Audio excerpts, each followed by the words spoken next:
vais m'excuser parce que le français, ce n'est pas mon langue d'origine, je suis catalan, je suis né à Barcelone et j'ai habité à la Suisse romande pour quelqu'un.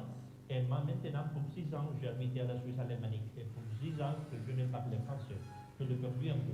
Je m'excuse pour ça. Laisse commencer la présentation. Exploration du comptage des plaquettes. D'exactitude du résultat des plaquettes est divers vers une morphologie des plaquettes. Précision plaquettaire. Bien sûr que toutes les entreprises qui fabriquent des instruments analytiques doivent avoir une précision très bonne avec les autres instruments de haut niveau. En ce cas, c'est une comparaison de BitSeed, de MinRay, c'est 6800 plus avec le Sysmex exact et la fluorescence. Vous pouvez voir que la précision c'est magnifique. Mais ici, avec des plaquettes optiques, avec les plaquettes fluorescentes. Mais le plus important, c'est en cas de thrombopénie, que cette précision c'est aussi bon. Parce que, oui, s'il y a un valeur à 1 million de plaquettes, la corrélation est augmentée. Mais cette graphique, c'est le challenge pour tous les instruments analytiques. En ce cas, la précision, c'est très bon avec les plaquettes optiques de MinRay et les platelet fluorescence de Sysmex. Aujourd'hui, MinRay a fait quelques méthodes, nouvelles méthodes pour augmenter la précision des plaquettes. Avec les plaquettes optiques, il a augmenté les limites de recompte des plaquettes de 5 femtolitres à 2 femtolitres. Aujourd'hui, la mesure, c'est aussi à compter toute cette plaquette. Et ça a augmenté l'exactitude parce qu'il y a des plaquettes très petites. Mais aussi, il y a une autre innovation de MinRay, que tous les cas que les plaquettes sont basses, sont faibles, il fait automatiquement 8 analyses des plaquettes et calculer la moyenne. Et ça, c'est magnifique pour avoir plus de précision et de moins de coefficients de variation des résultats des plaquettes. Aujourd'hui, je vais parler des causes d'inexactitude des plaquettes. À commencer pour les fragments de globules rouges, les schistocytes. C'est bien sûr que quand il y a, comme cette graphique, il y a les fragments, les schistocytes, il y a l'interférence avec les plaquettes. Avec seulement l'impédance, c'est difficile de différencier ici les plaquettes des schistocytes. Mais avec l'utilisation des plaquettes optiques, c'est possible de différencier ici sont les schistocytes et ici les plaquettes. Et avec ça, c'est absolument différent.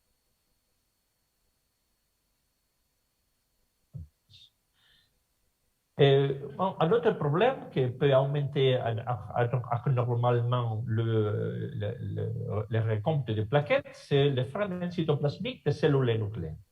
En ce cas, c'est possible de voir une leucémie avec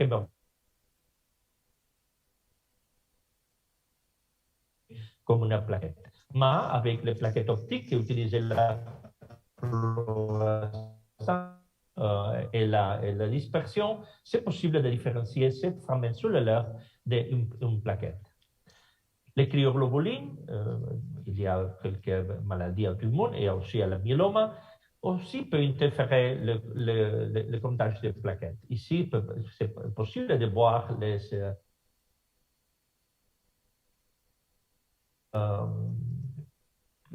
augmenter la chiffre des plaquettes erronément. Les bactéries ou les champignons, en ce cas, un candidat Paracylopsis, peut être compté, moreover, en plus, les spores des champignons. Mais aussi, les bactéries, en ce cas, sont Diplococcus, qui peuvent être comptés comme plaquettes. Les lipides, aussi, avec la nutrition parentérale, c'est possible que l'instrument augmenter la chiffre des plaquettes anormalement. Ou bien sûr qu'utiliser les plaquettes optiques, ça peut éviter ce problème. Un autre cas d'imprécision, en ce cas, c'est la diminution des plaquettes, sont un cas de la phénomène de coïncidence. Qu'il y a que non tous les instruments à la précision quand les plaquettes sont de 600 000, 700 000, 800 000, 1 million. Je recommandais toutes les plaquettes qui sont de plus de 450 000 diluées en 3 et multipliées avec 3 parce que vous pouvez trouver des surprises. Avec Minerai, la certitude c'est magnifique jusqu'à 1 million sans problème. Je vous recommande de répéter la chiffre des plaquettes avec la dilution pour éviter les phénomènes de coïncidence. Ici, c'est possible de voir. Et bien sûr, la cause de plus fréquente de l'inexactitude des plaquettes sont l'agglutination des plaquettaires dépendants de l'EDTA, les satellites et les agrégats de plaquettes leucocytaires. Bien sûr, l'agglutination plaquettaire, c'est le plus fréquent. Et à parler de ça, avant la définition de la pseudothrombopénie, c'est une thrombopénie fausse qui est avec une autre méthode augmentée. Si vous avez un chiffre de 40 000, vous utilisez citrate, vous utilisez héparine, vous utilisez une autre méthode et la chiffre augmente, les plaquettes ne peuvent pas sortir de rien. Bien sûr, en ce cas, c'est une démonstration qu'il y a quelque chose à l'EDTA ou comme bien a dit le docteur ici à l'audience, que son anticorps peut agglutiner les plaquettes parce que l'EDTA. Si augmenté avec une autre méthode, ça c'est un système de confirmer la présence de pseudothrombopénie. En ce cas, c'est un cas avec les plaquettes à impédance, sont 20 000, mais ici, vous pouvez voir qu'avec les plaquettes optiques de Mireille, qui utilisaient 3 méthodes pour éviter l'agrégation plaquettaire ou pour diluer l'agrégation, les recomptes automatiques sont 198 000. Et ça, c'est magnifique. En ce cas, avec le tube de citrate, on peut voir la plaquette à impédance, c'est pratiquement la même que les plaquettes optiques, mais attention que la chiffre, ce n'est pas la même parce qu'il y a les facteurs de dilution.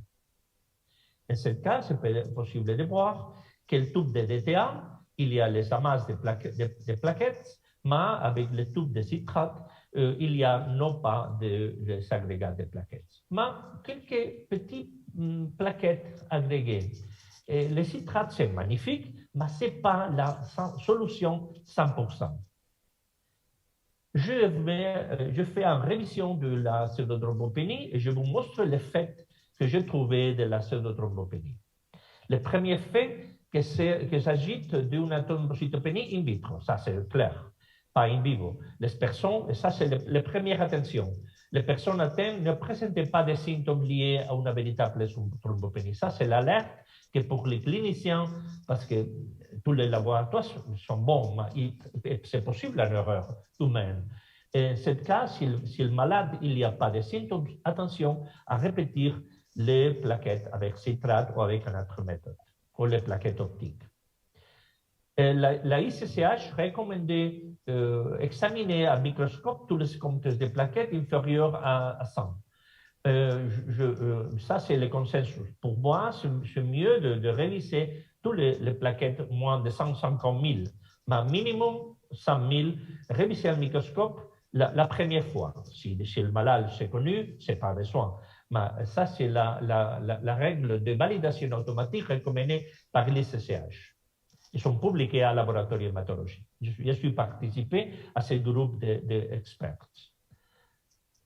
Ici, c'est la règle qui est faite comme ça. First time, slide review. Un autre fait, qu'ils sont véritables auto-anticorps contre les glycoprotéines plaquettaires GP2B3A.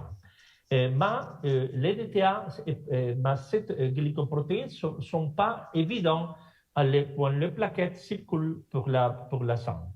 c'est besoin de l'EDTA qui changeait la structure du cytoplasme plaquettaire pour montrer cet antigène. Et les anticorps sont présents, mais seulement actués in vitro avec la présence des EDTA ou d'autres anticoagulants. Et en ce cas, c'est une vraie relation entre anticorps, comme l'a dit un docteur de l'audience. Et les choses qui sont intéressantes, c'est possible de trouver aussi qu'avec les citrates, vous trouvez aussi l'agrégation et aussi avec l'héparine, que normalement il n'y a pas, mais c'est possible. En ce cas, c'est intéressant de savoir que le malade peut avoir une maladie de la plaquette. Okay? C'est important que si vous cherchez la révision actuelle, Salama et al. Transfusion Medicine Hémothérapie en 2015 a trouvé malade avec la purpura thrombocytopénique immunitaire et la pseudothrombopénie, les deux en même temps. En ce cas, c'est clair qu'il y a un component auto-immunitaire à la pseudothrombopénie. Un autre fait, c'est que si tous les anticoagulants produisant l'agrégation de les plaquettes, se propose la présence de maladies de von Willebrand type 2A. En autre fait, les anticorps qui produisent la PCTP, la pseudothrombopénie, agissent mieux à basse température. En ce cas, si vous chauffez la sang, diminuez le problème si vous avez appliqué le mixing ou autre substance peut éliminer ce problème. Aussi que les satellites plaquettaires et l'agglutination. Un froid, de plus d'agrégats, de amas de plaquettes, si vous chauffez la mostre, il y a de moins. Un autre fait, c'est comme de nombreux phénomènes auto-antibodies, les pseudothrombopénies est un processus dépendant du temps. Et les plaquettes diminuent de plus en plus avec le temps. C'est tout de Pourlin et d'Alter en 2015 peut voir qu'un groupe de 26 patients, 10 minutes après l'extraction de la sang, la moyenne des plaquettes de cette malade avec pseudothrombopénie, c'est 109. Après 1 heure de l'extraction de la sang, sont 63 000. Après 2 heures, 54 000. Et après 4 heures, 50 000. En ce cas, c'est important de savoir que le temps aussi, c'est important. Mais gardez ça. Avec citrate, c'est aussi le même problème. 26 patients random, aléatoires, et la moyenne, c'est plus grand que l'EDTA, bien sûr, 139, mais aussi il y a une diminution avec le temps. Citrate, c'est bon, mais ce n'est pas la merveille de l'anticoagulant. Et ça, c'est possible de voir. Avec EDTA, un malade de cette étude peut voir qu'après 10 minutes, il y a quelques masses de plaquettes. Après 1 heure, sont plus grands. Après 2 heures, c'est plus grand. Et après 4 heures, sont très grands. Et les citrates, à 10 minutes, il y a seulement un petit peu agrégat. Avec 1 heure, après 1 heure, il y a de plus. Après 2 heures, après 4 heures. Et ça, c'est avec citrate sodique.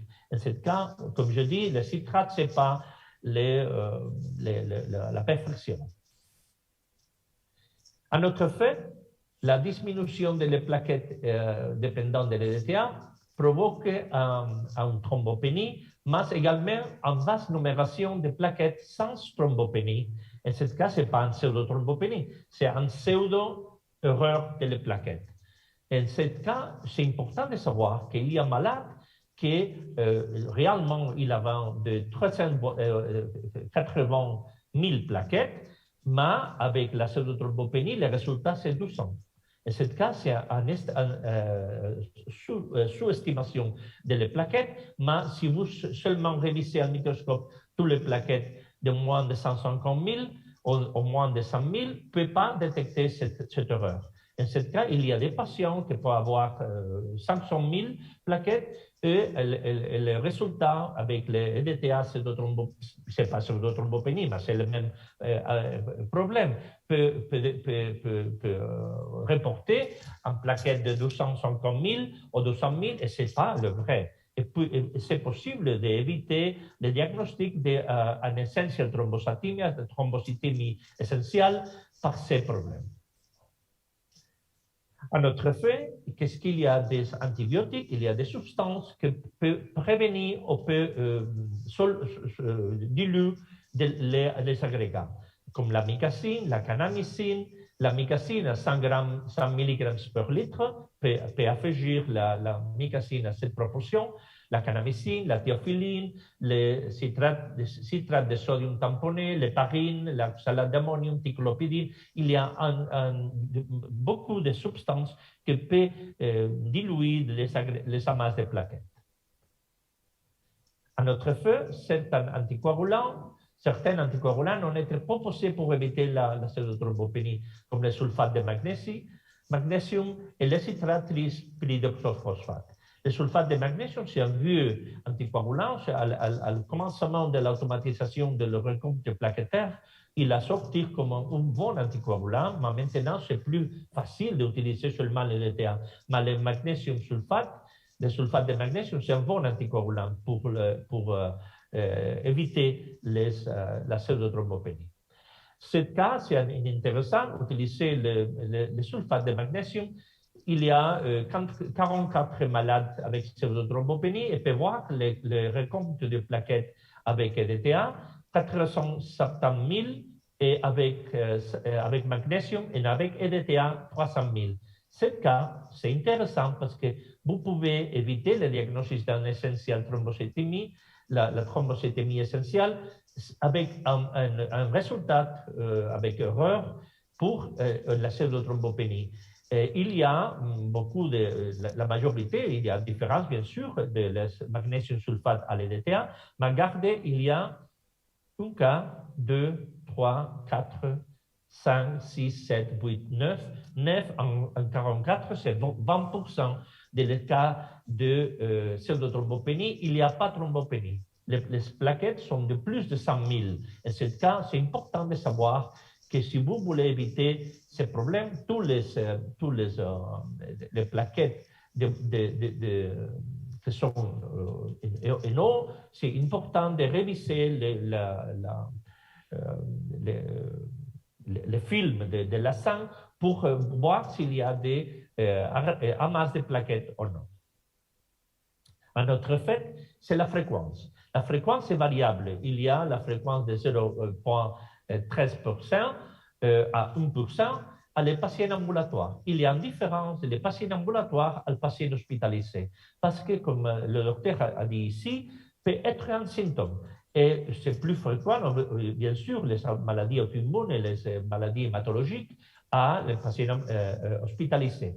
La fréquence est différente si votre laboratoire, c'est un laboratoire des patients ambulatoires ou des patients de l'hôpital. Et l'hôpital peut avoir de 1,2 à 2% de fréquence. C'est très fréquent.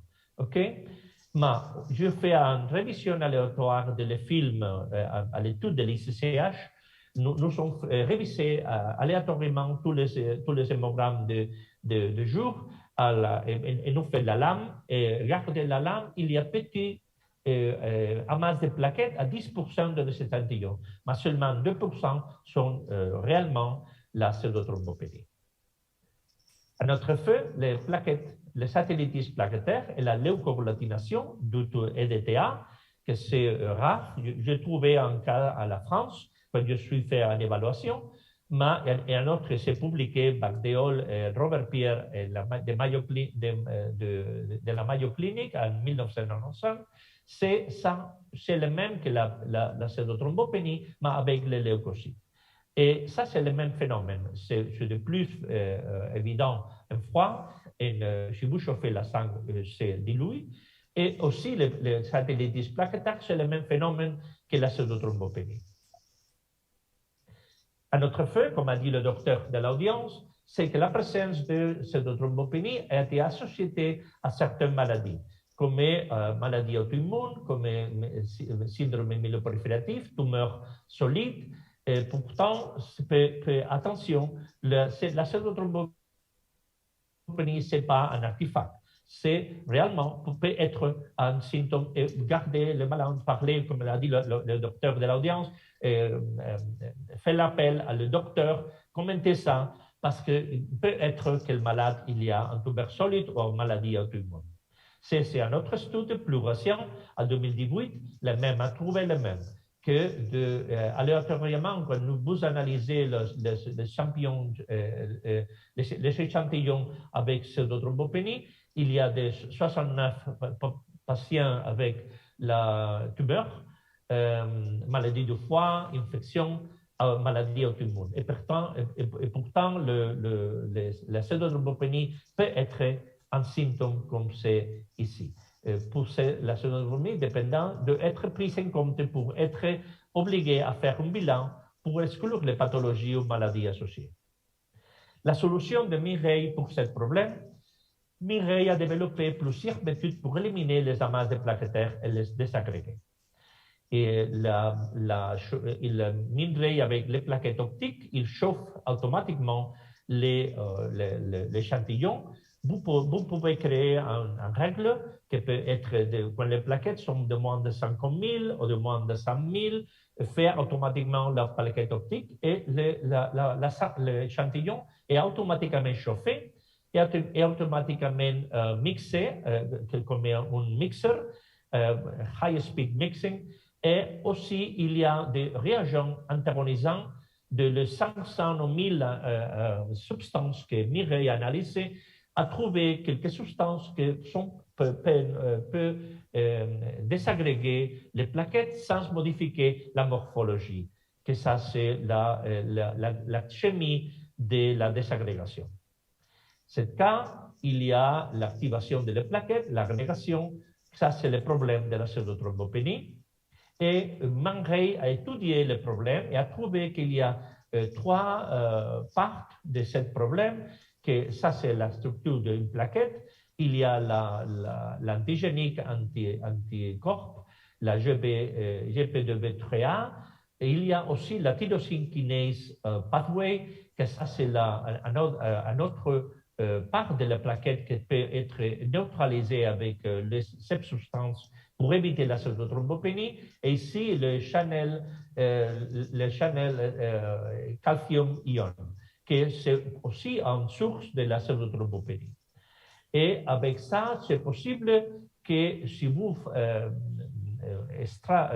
mettez l'extraction de la sang avec cette substance pour éviter, ça c'est les recomptes de plaquettes, et ça c'est avec EDTA.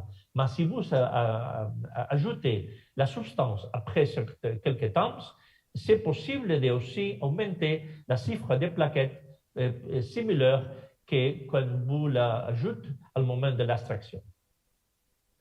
Ça, c'est le différents types de substances que Mireille applique pour toutes les plaquettes optiques.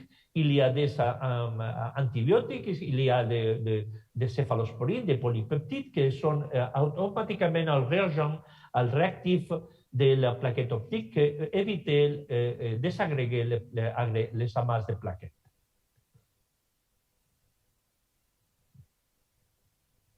Ça, c'est comme Mireille désagrègue les amas de plaquettes.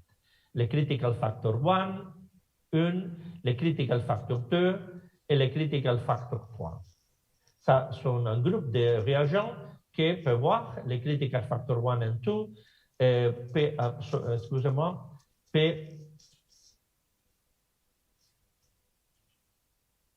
désagréger un peu, mais le critical factor 3, c'est désagréger totalement les amas de plaquettes. Et ça, c'est le résultat il y a quelques évaluations de la comparaison de la méthode optique de Mireille, avec comparaison avec le Citra en rouge, en vert, les plaquettes optiques de Mireille en rouge, et l'EDTA en bleu. Et on peut voir que c'est équivalent les résultats de les citrates avec les plaquettes optiques de Mireille. Mais il y a des cas que les plaquettes optiques sont plus grandes que les citrates, comme c'est le cas. Okay? C'est le cas peut être que la citrate ne peut pas solutionner le problème. Ça, c'est un cas de comparaison avec une autre entreprise, le Sysmex, que le recompte de plaquettes avec impédance de Mireille de Sysmex sont 14 000 et les optical channels, le canal optique de Mireille, 253 000. Ça, c'est le Sysmex et le Mireille. Mais aussi, ce cas peut comparer que le Sysmex, l'impédance dans 52 000, Mireille 39 000, mais les plaquettes optiques pour 119 000.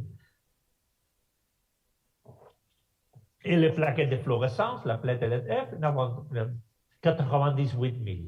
Et avec le citrat aussi, c'est possible de voir que les plaquettes optiques sont plus grandes que les plaquettes d'impédance.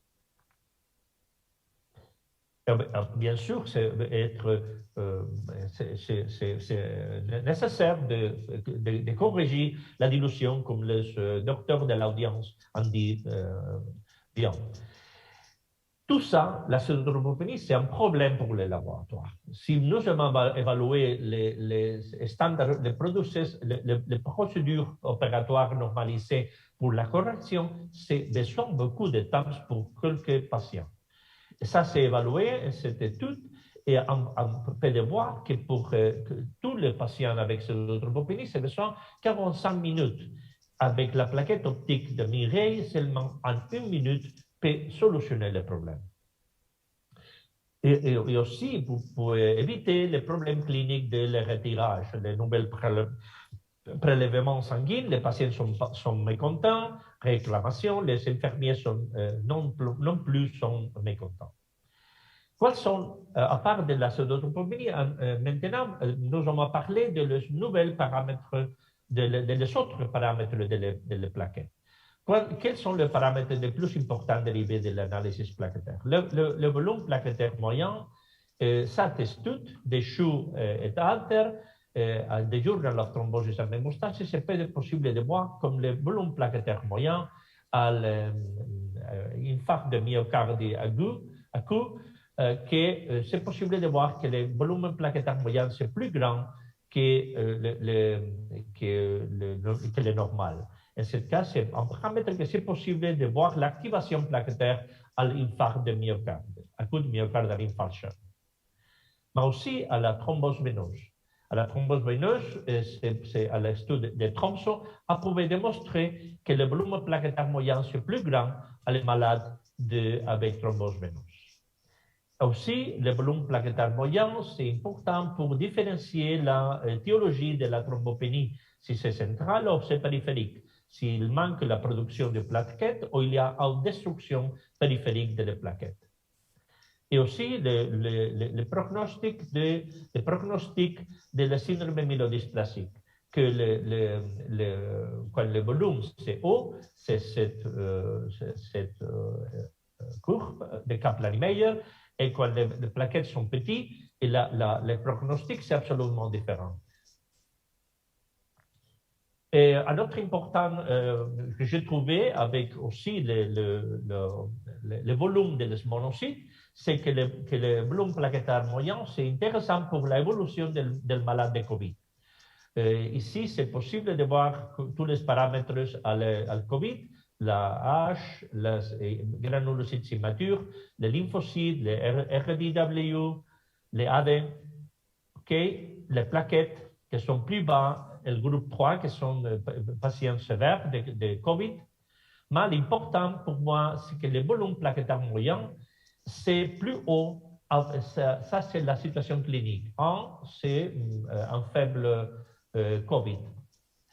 Et 4, quand le patient, le jour avant que le patient est sévère, il y a un COVID sévère avec la cytokine storm. Ici, c'est possible de voir que le MPV augmente 2 jours avant que le patient entre à la symptomatologie sévère, à la cytokine storm.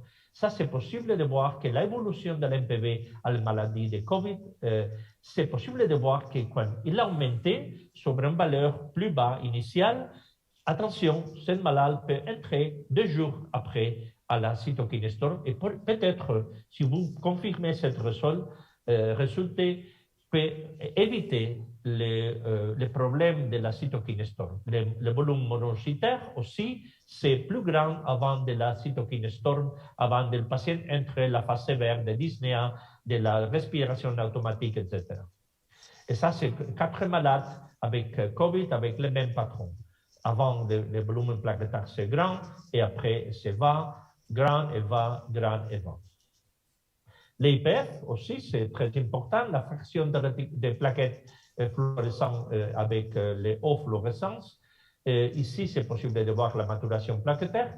Et l'IPF, c'est à mesurer les plaquettes réticulées. Parce qu'il y a de plus de fluorescence avec les réactifs qu'il marque l'ADNA et le RNA qui encore reste à la plaquette de la fabrication initiale. Avec la technologie de la plaquette optique de Mireille, qui utilisait des lasers avec le forward scatter, que c'est le volume, avec le side scatter, la composition, et avec la fluorescence pour voir le contenu de DNA et RNA. Avec ça, c'est possible, ça c'est les plaquettes, toutes les plaquettes sont ici, ici le globule rouge, ici les réticulocytes. Les réticulocytes, ici, en rouge et en violette. Ici, c'est possible de voir la fraction IPF. Ça sont la plaquette normale, et ça, c'est le jeune plaquette avec DNA, RNA, qui sont mesurés avec 7 paramètres. Et ici, c'est la comparaison de l'IPF de Mireille avec le Sysmex-S5, peut voir que la corrélation, c'est très bon. Le slope et la corrélation, la blâme allemande, c'est très bon. Ici, on peut voir la IPF comparée de la Mireille avec le Sysmex.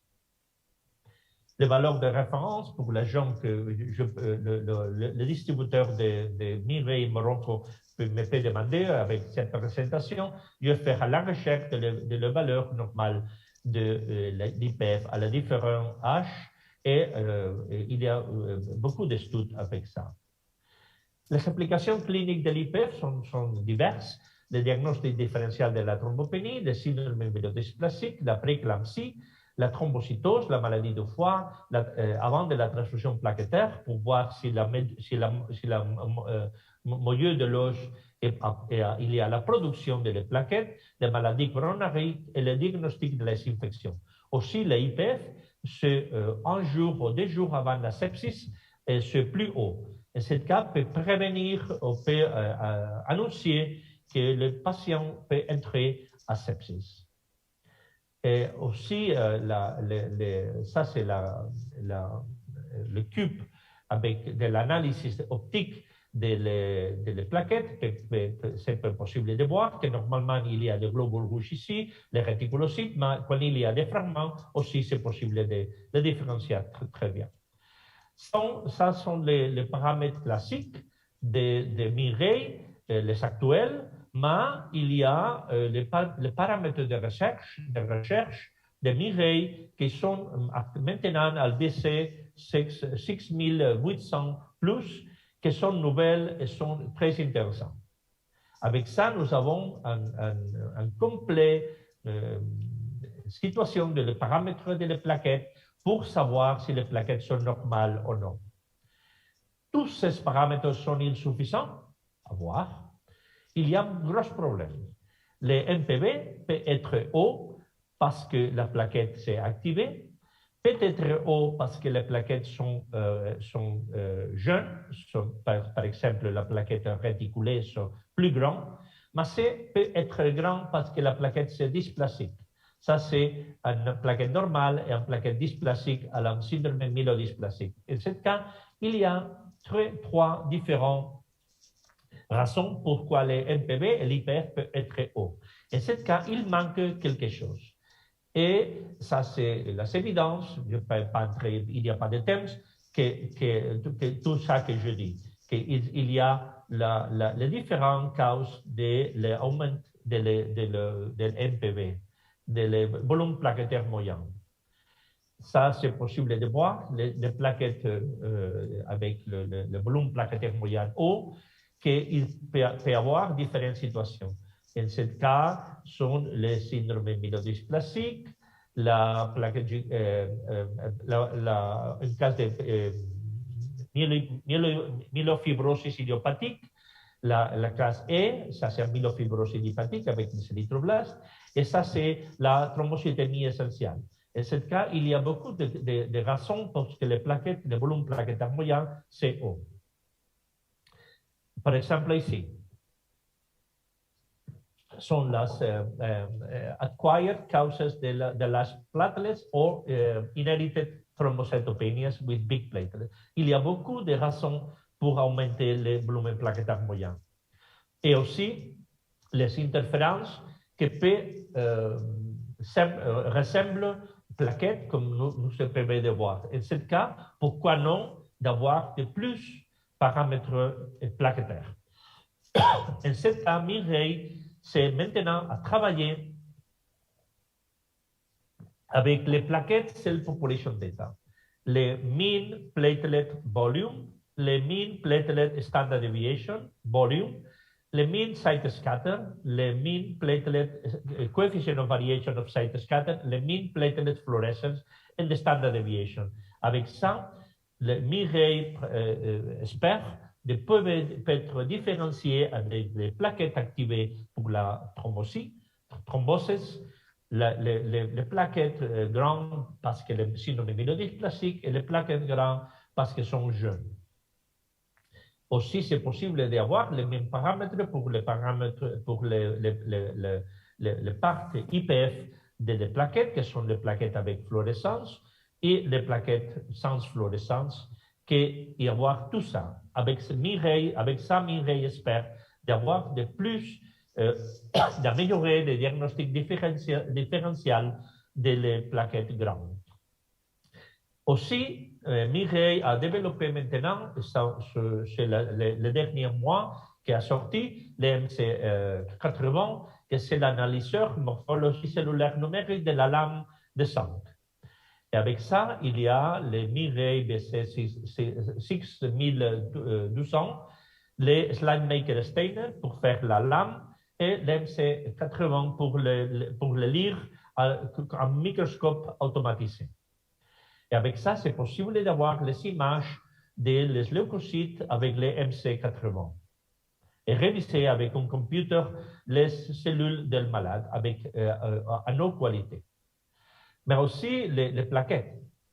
Sont possibles de voir les plaquettes automatiques et aussi pour tous ces particules, il y a de plus de 100 informations qui peuvent aider à différencier, par exemple, cette plaquette de cette plaquette. Avec la morphologie numérique du frotté sanguin, nous avons de plus de 100 informations pour chaque cellule, mais en ce cas, les particules sont avec Meigrumba DIMSA ou Wright DIMSA. Pour ça, c'est le même que nous gardons au microscope.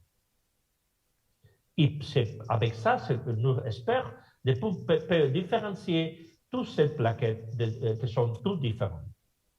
Et tout ça. Conclusion, la précision d'une plaquette est très importante en hématologie de laboratoire. De nombreuses causes peuvent être détectées en observant les nuages de points et en éduquant les techniciens du laboratoire. Ça, c'est très important.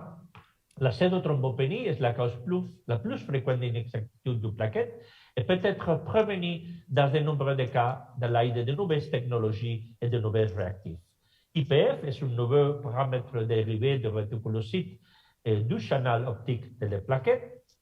Comme les réticulocytes sont très importants pour le diagnostic de l'anémie, la fraction de la IPF est considérée comme un paramètre très important pour le diagnostic de la thrombocytopénie et la thrombocytose. Une autre application de l'IPF semble prometteuse sont l'utilisation de la thrombose et les infections. Les MPV et l'IPF sont très utiles, mais et des recherches d'études avec des groupes sélectionnés sont parfois inspécifiques. La morphologie automatisée du plaquette devient nécessaire pour différencier les différentes raisons de pics de MPV ou volume plaquettaire moyen brun ou IPF, y compris les informations, les plaquettes d'imagerie numérique. L'avenir, c'est prometteur. Mireille veut jouer un rôle dans ces avenirs prometteurs. Non seulement vraies plaquettes, volume plaquettaire moyen et IPF, mais aussi morphologie plaquettaire automatisée à partir du comptage des plaquettes optiques et l'imagerie numérique du frottis sanguin.